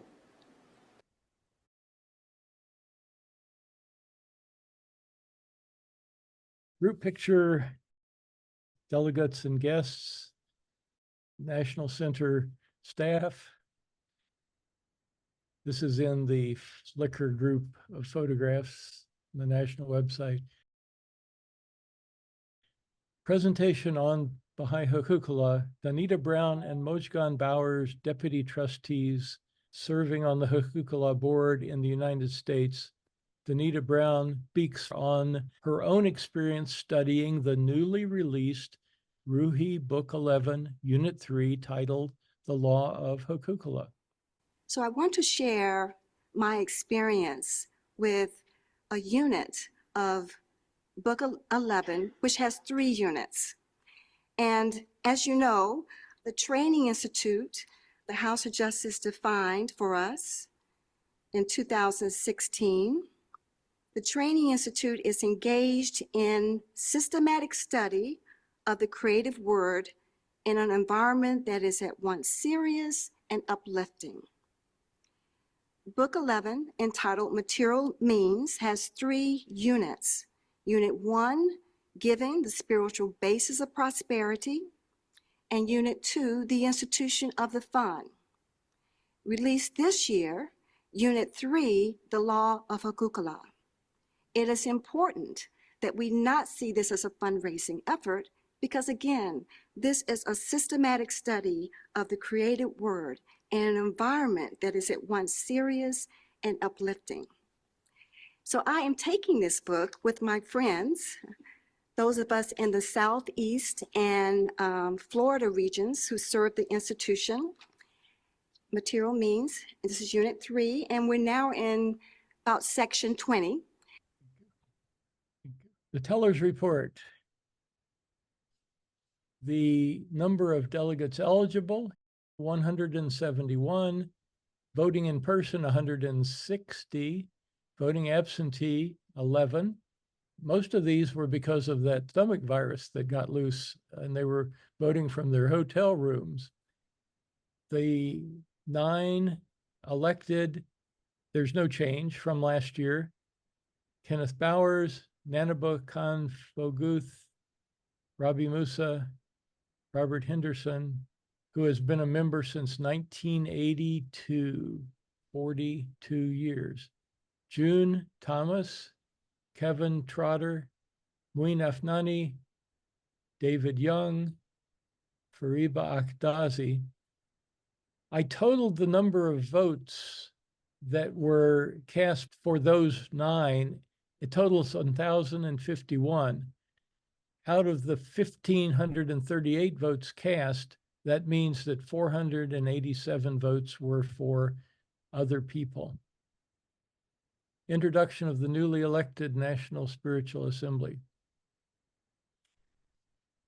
Rabi Musa, Vice Chair. Nanaba Khan Foguth, Member. David Young, Chair. June Thomas, Member. Ken Bowers, Secretary. Fariba Akhdazi, Member. Kevin Trotter, Member. Muin Afnani, Member. Robert C. Henderson, Treasurer. Stephen Birkeland, Guest Speaker.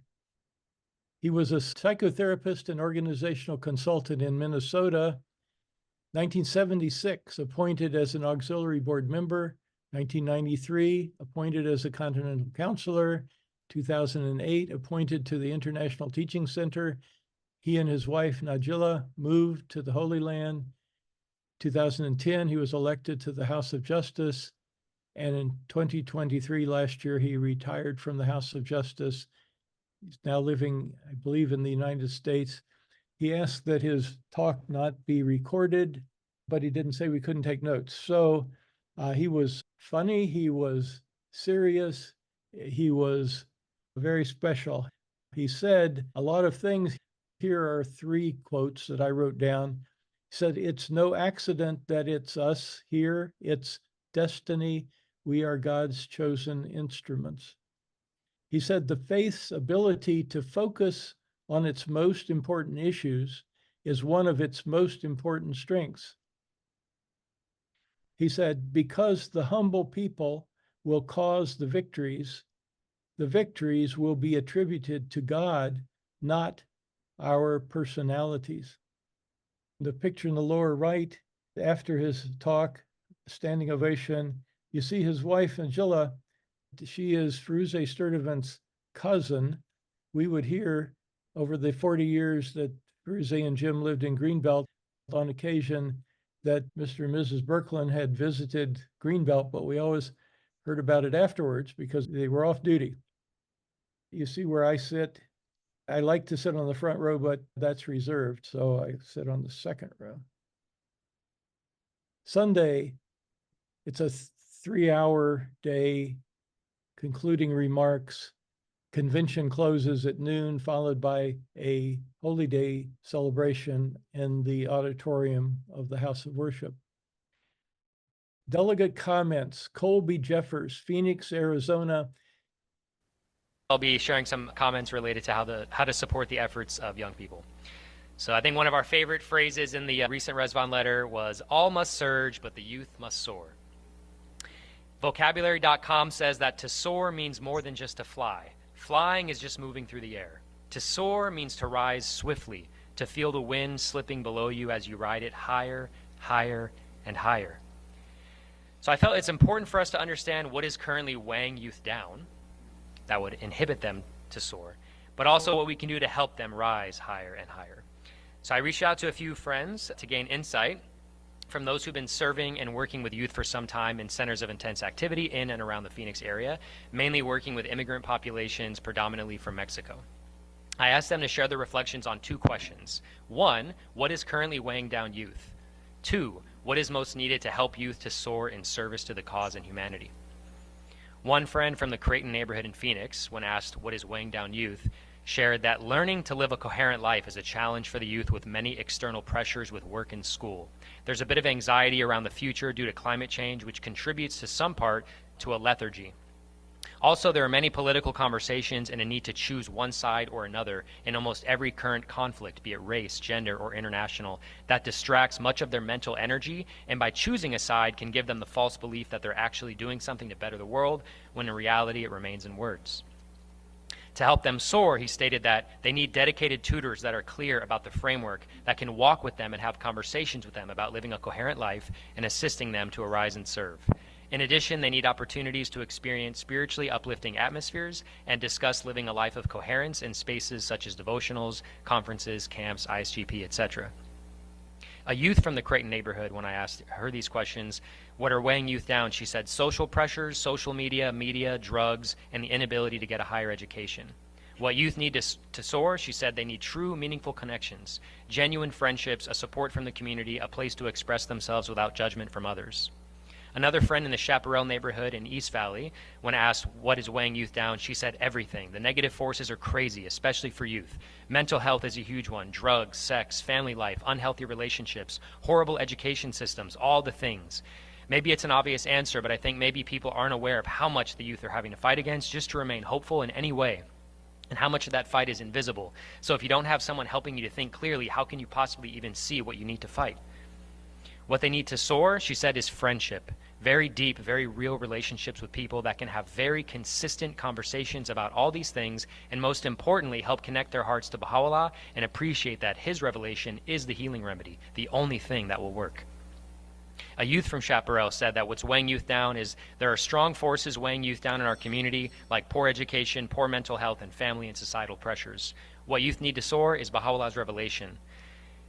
Faith, hope, love, purpose, joy, accompaniment, and community are held that are fostered through his revelation. Finally, someone serving in the Mountain View area in Phoenix, when asked what's weighing youth down, she said oftentimes the youth relationship with their tutor and the community can be prioritized in the absence of a relationship to Baha'u'llah. Youth need regular one-to-one conversations that deepen their relationship to Baha'u'llah. Then the community is a byproduct of that. Almost done. If the tutor or the community goes away, it's difficult for the youth to continue because the relationship is with that tutor or community, not with Baha'u'llah. Another challenge for some youth is not having papers, being undocumented. They could be serving more if they had access to college or a better job opportunity. Their options are so confined to jobs like landscaping and cleaning, there's not much flexibility. Many of these undocumented youth are suffering from depression, and for those that wish to serve the faith full-time, they currently can't receive a stipend from the institutions of the faith legally to serve full-time. And lastly, what these youth need to soar, she stated, they need a deepened relationship to Baha'u'llah achieved by one-on-one accompaniment while going through the institute process and being engaged in a core activity. Youth need ongoing accompaniment. When they have this, they soar. If the experienced resources are not working with youth, there's no youth, period. We need to mobilize our experienced resources, the surge, to walk with the youth, the soar. They can't soar without the surge. Thank you. Delegate comment, Michael Carlberg, Bellingham, Washington. So to advance the movement of clusters, the House of Justice has told us that all must surge, but the youth must soar. The other day I saw a flock of starlings soar. Some of you have seen this. They call it a murmuration. It's among the most beautiful and inspiring sights the natural world offers. Hundreds, sometimes thousands of starlings flying in a coordinated formation, part of a unified, single body. This is what we're beginning to see when our youth soar. In my cluster, and in all the clusters I've been able to observe, this kind of soaring occurs when youth have opportunities to gather together for extended periods of time away from the distractions of modern life and immerse themselves in the training institute, translate that training into collective action, reflect together on their actions, and experience what it means to be part of a unified, if not always perfectly coordinated, movement to release the society-building powers of the cause. I am so grateful my own now grown daughters has had opportunities to experience this in their youth. It inspired them towards lives of service that continue to this day. And most of the youth I see arising today in my cluster and across our region and in far-off neighborhoods like those my daughters are currently serving in, most of those youth are being enkindled by these kinds of experiences. When my daughters were young, we were just learning to create these kinds of intensive training experiences for youth who had grown up in Baha'i families. But now we're learning how to create these transformative experiences for youth who have never even heard the name Baha'u'llah. In one of the intensive trainings in our region in the past year, which my wife helped tutor, one of the youth who attended was the daughter of a local minister.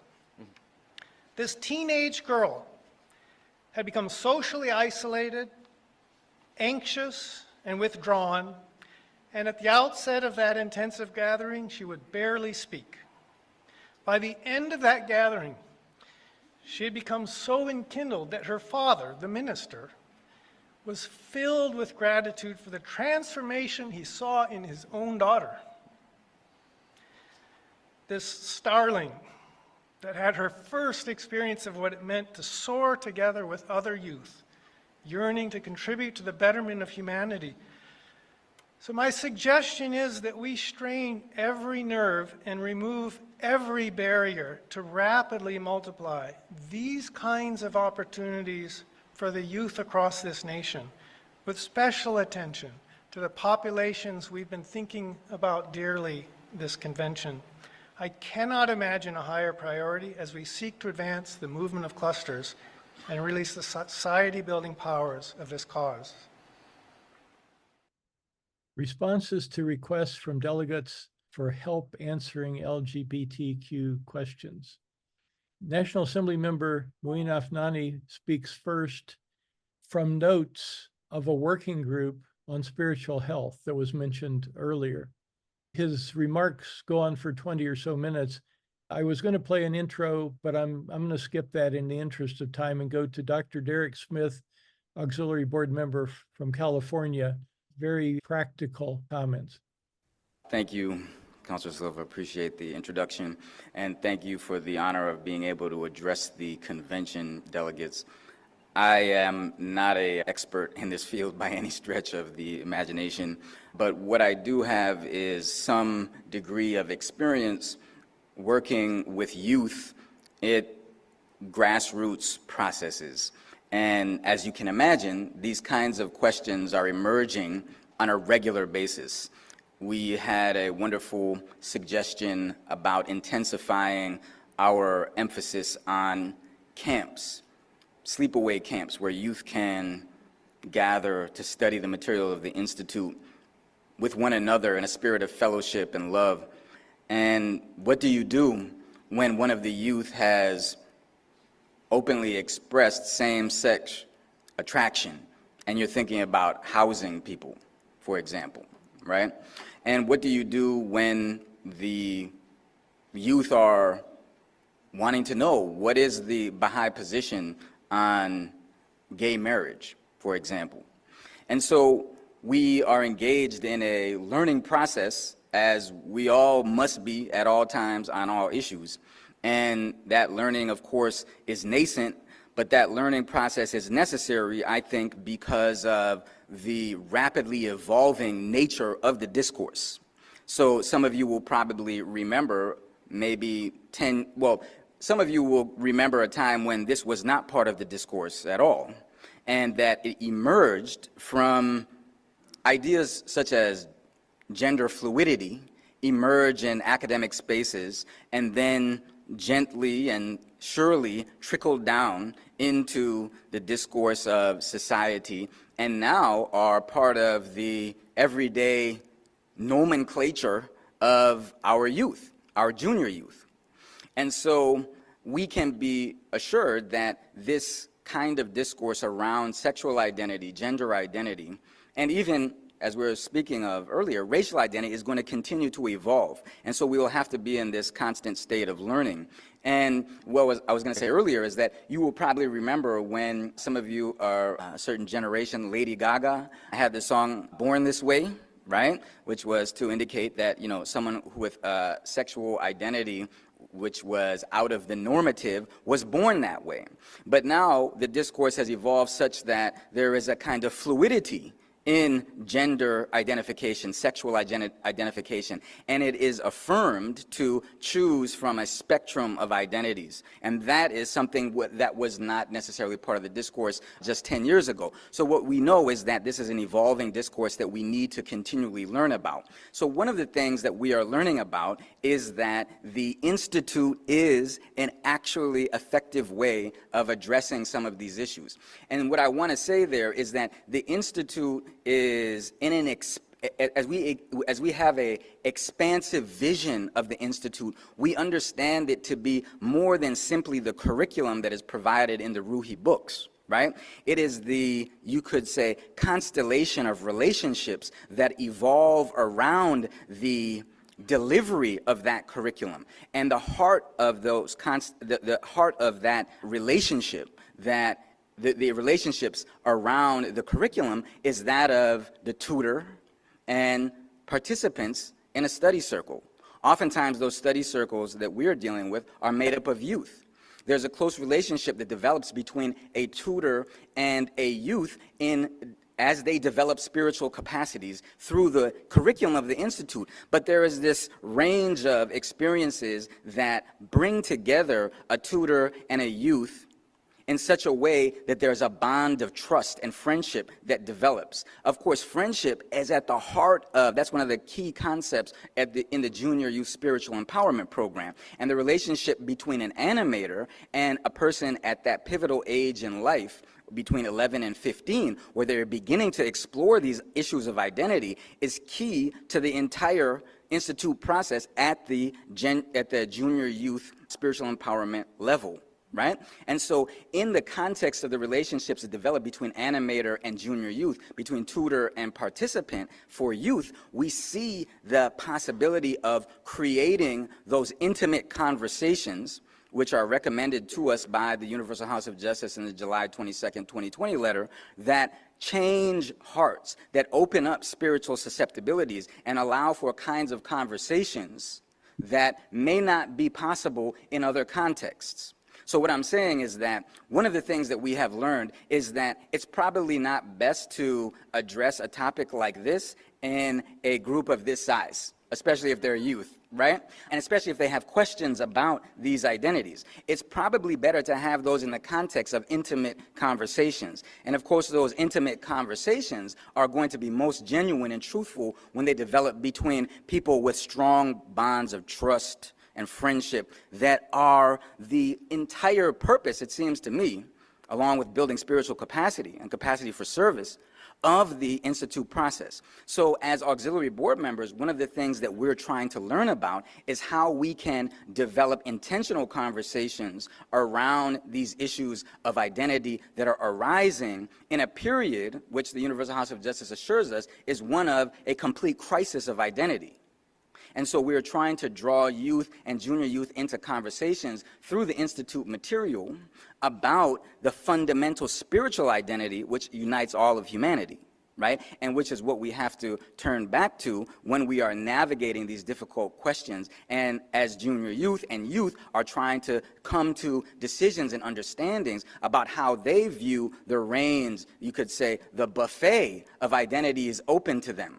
Are they going to fixate on one particular secondary identity, or are they going to dig further and discover their own spiritual identity through which they can anchor themselves and then begin to turn to the guidance? This is another thing that we're trying to do in these spaces, is that there is guidance. For example, the May 9th letter of 2014 to an individual about sexual identity. And we are trying to develop these spaces in which youth will be encouraged to look to guidance as they attempt to navigate these questions Closing comments. Councilor Billy Silva gives examples of a next step on the path applying learning in India to U.S. racial healing.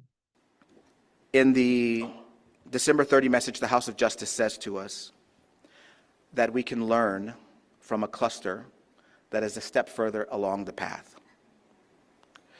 And this is also indicative of a humble posture of learning. One of the challenges that I feel sometimes that we have, or maybe that I have, is a humble posture of I already know, or a humble posture of I already figured this one out. But I think one of the things that can be helpful for the United States of America, for our institutions, for our communities, for the individuals, is to be able to look to other places in the Baha'i world to gain some insights about what the next steps in the path look like. And there was an opportunity recently to go to Delhi, India, and to see how over the past 14 years or so, this urban city in the middle of the Indian continent has grown in its efforts from a small community of 300 or so people and perhaps 100 activities that were being sustained by those friends to a community that is now in the many thousands, supporting the efforts of more than 11,000 core activities that reach more than 65 or 70,000 souls. How has that come about? And when you hear the story, what you hear at the very heart of it was a movement of youth. That what they had learned how to do over all of these years was to bring a growing number of youth, cycle after cycle, into the courses of the Institute. Into the Institute and through the Institute. Never stopping for one cycle. Always bringing more and more and more and more, and learning and learning and learning. And when you ask them, how did all of this happen? How has this come about? They say that in 2011, the House of Justice said that every training is that in the young people of the world, there's a reservoir of capacity waiting to be tapped to transform the world in the young people. And that every institute should see the release of this capacity as a sacred charge. And so they saw the release of that capacity in those young people as a sacred charge. Now, where this becomes relevant to our thinking here in the U.S., as you begin to see a growing numbers of these young people, who are those enkindled souls that are talked about in the 30 December message in paragraph 4, in this context, the same enkindled souls that are talked about in the July 22 message, whose intimate conversations open up possibilities for moral persuasion and so forth, you begin to see when you have 500 or 1,000 of these enkindled souls, you can see transformation at the level of society. So where they began to see this, in one case, is in the caste system. They were saying they didn't go out necessarily and begin to look at the caste system as something they wanted to sort of address. But in the context of expansion and consolidation, in the context of community building, these young people who were moving through the courses of the Institute were beginning to meet each other. And in the camps, they were beginning to know each other. They were beginning to they wanted to get to know each other. They wanted to be married. And then once, and twice, and 3 times, and 5 times, 10 times, 20 times, they were coming into contact with the structures of caste. And so initially, a board member had to learn how to have this conversation, and then an assistant. And then the members of the local spiritual assembly had to learn how to have this conversation with the parents. But it extended beyond the parents. It was the whole family. And then it was the neighborhood, because caste is a structure that extends itself out. In cases they had to go back to the village where they came from to have conversations at the level of the village, to be able to talk about Baha'u'llah's principle of the oneness of humanity. But over the period of years, they began to learn how to have this conversation over and over and over again through action and reflection. And gradually, they began to sort of uproot or to supplant this concept in the homes of these individuals, in the homes of these families, and in the context of these neighborhoods. And now they've grown proficient at this in the context of a cluster. At the same time, we should know that the healing of that long-standing social illness is directly tied to that community's ability to grow. Because it was the growing numbers of young people that were moving through the courses that they were teaching that gave them the ability, that brought the issue to the fore, that organized the response to the issue and brought them into the lives of these communities to begin to address it at the level of a neighborhood, at the level of a cluster, at the level of a city, one of the largest in the whole world. So it just was giving a little bit of this, the story is so much richer. But it does give a sense of how social transformation can take place through the Institute. That by bringing more and more souls, whether they're young or old, through the courses of the Institute, cycle after cycle, for a sustained period of time, operating in a mode of learning can bring about transformation, brings about the growth of the faith, and also really helps us to understand the role that these youth, who the House of Justice said now must soar, will play in our society. This is one area where we can begin to learn a little bit about how we might be able to think about approaches to supplanting racial prejudice in the lives of the hearts of the families of our nation. In summary, highlights from the convention. These were the teasers I put into the announcement. See if I touched the bases: building the capacity to love, learning, coherence, confidence, growth, decentralization, supporting the efforts of young people, material infrastructure, agility, society building. So you ask, where can I find all of this material so I can hear it in more detail? You go to the national website, you click on coverage of the National Convention, you find the 10 articles, the links to the Flickr pictures, the NSA's annual report on paper, a PDF, the videos of the presentations by the Secretary and Treasurer, and the presentation on Hukukala, the 17 audio tracks, comments from counselors and delegates, including the 2 LGBT talks. Hopefully you felt like you were there. After the convention, I went to Raleigh and I visited the Triangle Baha'i Institute. Here's Raleigh, Durham, Chapel Hill. The Institute is right here next to Chapel Hill. It's so convenient to the RDU airport. This is the entrance. It was purchased 2 years ago, already existing. Here's the aerial view from the website there. This is the highway you just saw, the entrance road. You come up here, you can go to the service entrance for the main building or drive around to the drop-off loop and then park here on property owned by the Institute. These are the 2 dorm buildings. This is the main building. If you park and you stand at point A, here is the view to the main building. If you walk around to the back of the dorm, here's view B. This is a girls' dorm and boys' dorm. This is images from the website trianglebaha'iinstitute.org of all kinds of activities going on there.